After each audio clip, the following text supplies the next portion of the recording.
Hello friends, welcome to WiFi classes. दोस्तों, आज की इस वीडियो में मैं आपको बताऊंगा कि लास्ट 20 दिन में क्या पढ़ें कि रेलवे ग्रुप डी एग्ज़ाम आसानी से क्लियर हो जाए। फ्रेंड्स, इस वीडियो में बताई गई एक एक बात आपको बड़ी ध्यान से सुननी है, जिससे कि आप 20 से 25 दिनों में 40 से 70 नंबर तक पहुंच सकें। अब एक बात बता दूं आपको कि आपको अब दिल से मेहनत करने के लिए तैयार रहना है फ्रेंड्स। अब आपको कौन कौन से टॉपिक पढ़ना है और अंतिम समय में क्या चीज़ कर सकते हैं, सब बताऊंगा आप सभी को। फ्रेंड्स, सबसे पहले आपको मॉक टेस्ट लगाना है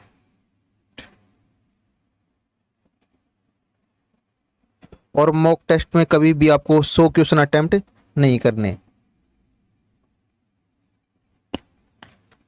क्योंकि आप जब पूरा पेपर कर लेते हैं तो आपके नंबर नेगेटिव में कटने के बाद 45 से 50 हो जाते हैं। तो पहले इस आदत को सुधारना है कि आपको कभी भी 100 क्वेश्चन अटेम्प्ट नहीं करने। आपको जो क्वेश्चन आते हैं उतने ही आपको अटेम्प्ट करने हैं।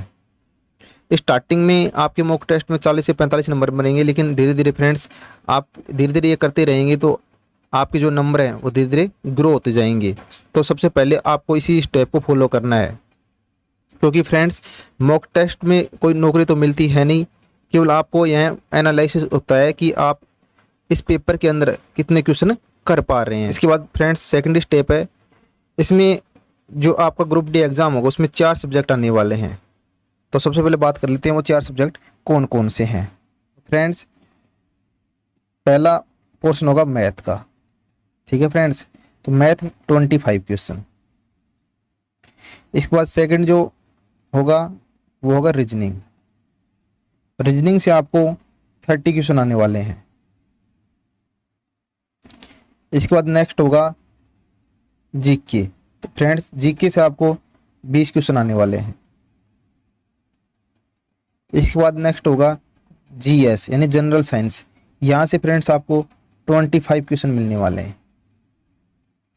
दोस्तों, यहाँ पर आपको हवा में बातें नहीं करनी है कि हमें 90+ नंबर लाना है। हमें यहाँ पर ज़मीनी स्तर पर जितना संभव हो उसी के बारे में सोचना है।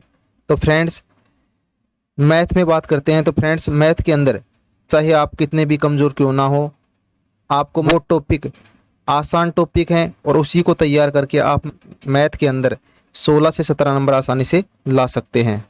इसके बाद फ्रेंड्स बात करते हैं रीजनिंग की, जहाँ से 30 क्वेश्चन आपके एग्जाम में आने वाले हैं फ्रेंड्स।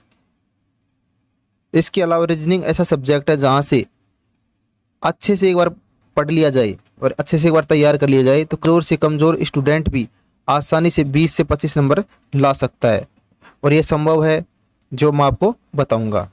इसके बाद बात करते हैं जीके की। तो फ्रेंड्स जीके में जो पोर्शन है वो 20 नंबर का है और इसमें से 2 टॉपिक से क्वेश्चन आएंगे फ्रेंड्स, जिसमें आपका फर्स्ट होगा करंट अफेयर। ठीक है फ्रेंड्स, और सेकंड होगा आपका जीके, और इसी के अंदर आ गया फ्रेंड्स स्टैटिक जीके। तो फ्रेंड्स आपने जीके जितना पढ़ लिया वो काफ़ी है, और स्टैटिक जीके के अंदर आपको क्या क्या पढ़ना है वो आपको मैं बताऊंगा, और करंट अफेयर के अंदर आपको क्या पढ़ना है। तो फ्रेंड्स आपको अब अंतिम 20 दिनों में क्या करना है, जो 2021 है 2021 का जून से दिसंबर तक का जो करंट अफेयर है उसको पढ़ना है। इसके अलावा 2022 का जनवरी से और जून तक का जो करंट अफेयर है उसको पढ़ लेना है। तो फ्रेंड्स करंट अफेयर में आपको जून 2021 से जून 2022 तक का ही करंट अफेयर आपको पढ़ना है। तो फ्रेंड्स ये जो करंट अफेयर है आप यूट्यूब पर कहीं से भी सर्च करके पढ़ सकते हैं। तो फ्रेंड्स आपको इतना तो करना ही पड़ेगा। इसके बाद बात करते हैं स्टैटिक जीके की। तो फ्रेंड्स स्टैटिक जीके में 30 से 35 टॉपिक मैं आपको बताऊंगा जो आपको पढ़ने हैं, इसलिए आप वीडियो में हमारे साथ बने रहें। कर लेते हैं तो आराम से जीके में 15 नंबर आसानी से ला सकते हैं। इसके बाद फ्रेंड्स बात कर लेते हैं जनरल साइंस की फ्रेंड्स। तो फ्रेंड्स जनरल साइंस में 25 क्वेश्चन आने वाले हैं, और यहाँ पर फ्रेंड्स आप रेलवे के प्री ईयर्स एग्जाम के जो टॉपिक हैं उन टॉपिक वाइज क्वेश्चनों को पढ़ लेते हैं तो आसानी से आप 15 नंबर ला सकते हैं। इसके अलावा आप राजस्थान बोर्ड की 9th क्लास और 10th क्लास की साइंस की बुक पढ़ के भी आप जीएस को क्लियर कर सकते हैं। तो फ्रेंड्स अब बात करते हैं सबसे पहले करंट अफेयर और जीके में आपको कौन कौन से टॉपिक पढ़ने हैं। तो टॉपिकों की बात कर लेते हैं। तो सबसे पहले बात करते हैं, जो पहला टॉपिक है वो है आर्टिकल। आपको आर्टिकल पढ़ना है, यहाँ से क्वेश्चन मिलेंगे। इसके अलावा जनगणना, ठीक है फ्रेंड्स। इसके अलावा सीमा, ये जितनी भी बाउंड्रियां हैं जो आपस में देशों की मिली हुई बाउंड्रियां हैं, उन बाउंड्रियों को पढ़ना है। इसके अलावा सीएम यानी मुख्यमंत्री, governor, chief justice of India, president,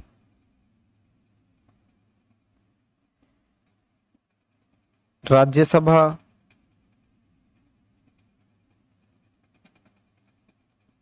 Lok Sabha, इनकी स्थापना और इनके बारे में पढ़ना है। नोबेल प्राइज, ठीक है फ्रेंड्स, नोबेल प्राइज 2021, इसके बारे में पढ़ना है। इसके अलावा 6 नंबर पे है गेम्स के बारे में, खेलों के बारे में पढ़ना है फ्रेंड्स। 7 नंबर पे है सूचकांक, यानी सूचकांक के अंदर भारत का क्या क्या स्थान है, उनके बारे में पढ़ना है। और 8 नंबर पे है गवर्नर जनरल, इनके बारे में पढ़ना है। 9th पे है क्रांतियों के बारे में पढ़ना है। 10th नंबर पे है एयरपोर्ट के बारे में। 11th पे है इम्पोर्टेंट डे के बारे में, इम्पोर्टेंट डेज के बारे में। उसके बाद ओलंपिक के बारे में। इसके बाद आपको पढ़ना है न्यू अपॉइंटमेंट के बारे में, जो न्यू अपॉइंटमेंट हुई है, न्यू नियुक्तियां हुई हैं, उनके बारे में। इसके अलावा एक्सरसाइज, यानी सेनाओं के बीच में जो एक्सरसाइज होती है, उनके बारे में पढ़ना है फ्रेंड्स। इसके अलावा बांध, डैम के बारे में पढ़ना है, बांधों के बारे में। इसके अलावा नदियों के ऊपर कौन कौन से शहर हैं, नदी और उन पे किनारों पे बसे हुए शहरों के बारे में पढ़ना है फ्रेंड्स। इसके अलावा पंचवर्षीय योजनाएं, ठीक है फ्रेंड्स, पंचवर्षीय योजनाओं के बारे में पढ़ना है। इसके अलावा महत्वपूर्ण लड़ाइयों के बारे में पढ़ना है।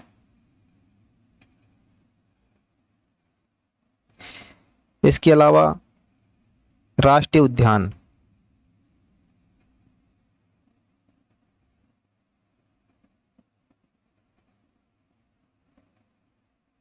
इसके अलावा समितियों के बारे में। इसके अलावा झीलें। इसके अलावा बंदरगाह।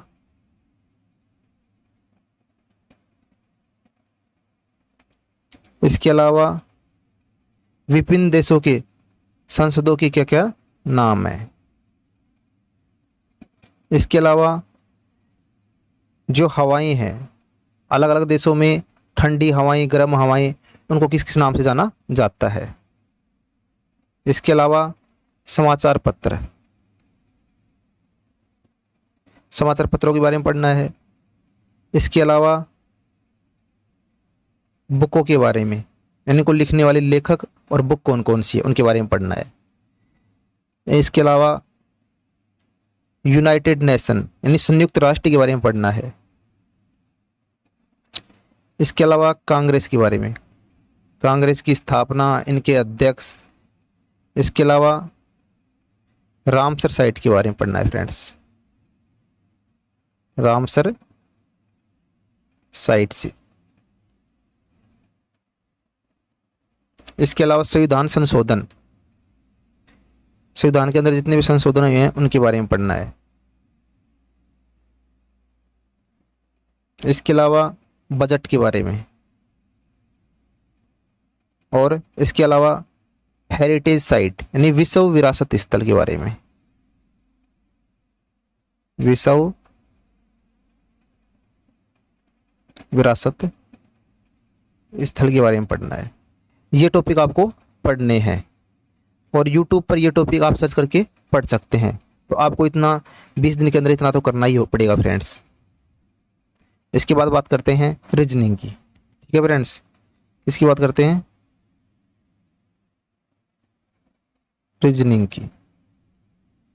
तो फ्रेंड्स रीजनिंग के अंदर 30 क्वेश्चन आने वाले हैं, जिसमें से फ्रेंड्स जो 15 क्वेश्चन होंगे, इन 15 क्वेश्चनों को तो सभी स्टूडेंट आराम से सोल्व कर सकते हैं, क्योंकि ये काफ़ी इजी रहने वाले हैं। इसके अलावा जो 5 क्वेश्चन हैं, इन क्वेश्चनों को केवल 50 से 60% ही स्टूडेंट सोल्व कर पाएंगे, और बाकी के जो 10 क्वेश्चन हैं वो काफ़ी टफ क्वेश्चन हैं। तो फ्रेंड्स केवल आपको इन्हीं क्वेश्चनों को पढ़ना है, और इन 10 क्वेश्चनों के अंदर आपको कौन कौन से क्वेश्चन पढ़ने हैं, तो इसमें आपको कथन निष्कर्ष वाले क्वेश्चन पढ़ने हैं फ्रेंड्स, कथन निष्कर्ष। इसके अलावा कथन कार्रवाई वाले, इन्हीं क्वेश्चनों को आपको पढ़ना है। यहां से आपको ज़्यादा क्वेश्चन मिलने वाले हैं। तो इसके बाद फ्रेंड्स बात करते हैं मैथ की। अब मैथ के अंदर आपको क्या क्या पढ़ना है। तो फ्रेंड्स 20 दिन के अंदर मैथ को आपको पूरी मैथ नहीं पढ़नी है, केवल जो टॉपिक मैं आपको बता रहा हूँ वहीं से आपको पढ़ना है, यहीं से आपके नंबर बनेंगे।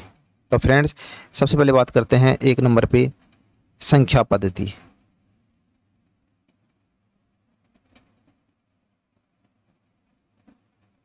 सेकंड नंबर पे बात करते हैं फ्रेंड्स वर्ग और घन के बारे में, कहते हैं एलसीएम एंड एचसीएफ।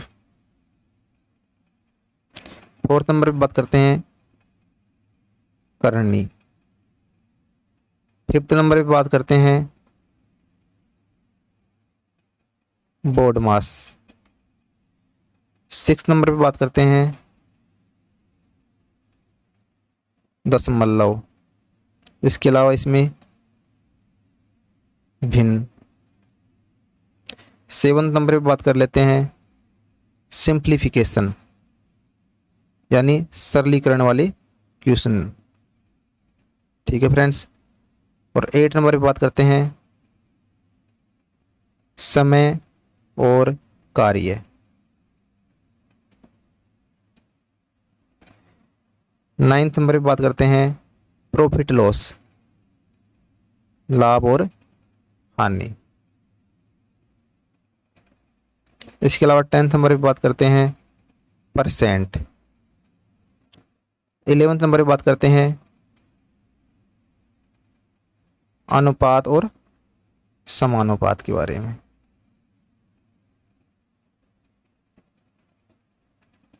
इसके अलावा सिंपल इंटरेस्ट यानी साधारण ब्याज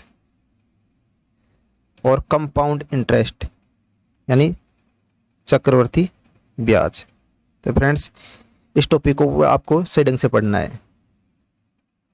इसके अलावा 13 नंबर पे है समय और दूरी।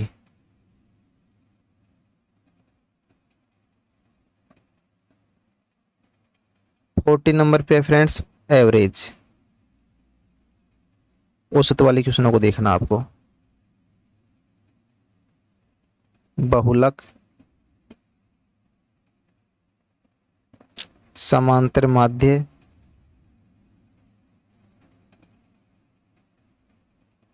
माध्यिका, विचलन, इन टॉपिक को पढ़ना है फ्रेंड्स। तो मैथ में आपको ये केवल 15 टॉपिक पढ़ने हैं, यहाँ से आपको आसानी से नंबर ला सकते हैं और ये टॉपिक आपको काफ़ी इजी रहने वाले हैं। इसके अलावा फ्रेंड्स रेलवे के प्रीवियस क्वेश्चन को ज़्यादा पढ़ना है, जिससे आपको पता चल सके कि रेलवे अब किस प्रकार के क्वेश्चन एग्जाम में बार बार पूछता है। तो फ्रेंड्स इसके लिए आप टेक्स्ट बुक पर मॉक टेस्ट लगा सकते हैं या फिर किरण पब्लिकेशन की बुक से भी आप इन क्वेश्चनों को देख सकते हैं। तो फ्रेंड्स अब लास्ट 20 दिनों में आपको रोजाना कम से कम 2 मॉक टेस्ट तो रोजाना ही लगाने हैं और 2 मॉक टेस्ट लगाकर इस प्रकार अपने सिलेक्शन को श्योर करना है। और आप मॉक टेस्ट में केवल उतने ही क्वेश्चन करिए जितने क्वेश्चन आपको श्योरिटी से आते हैं, यानी सही प्रकार से आते हैं। जो क्वेश्चन आपको नहीं आता उसको आपको छोड़ना है और फिर बाद में देखना है ये क्वेश्चन किस प्रकार से हो सकता है।